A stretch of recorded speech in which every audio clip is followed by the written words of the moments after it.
Assalamu alaikum wa rahmatullahi wa barakatuh. My name is Askar Nawaz Sheikh from class 6B.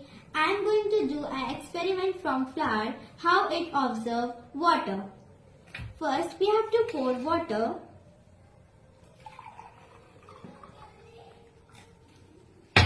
And then we have to some food color and mix it well.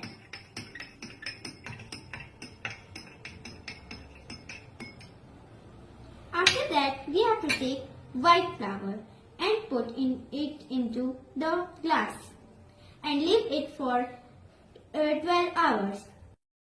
After 12 hours, we observe that the white flour is converted into green flour. How it is possible? To find this, we have to cut this stem.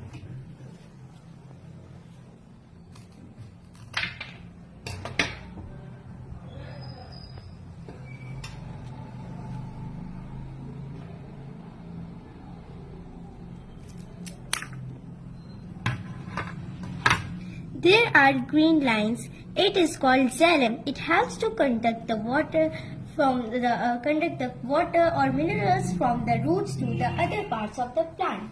Jazakallahu khair.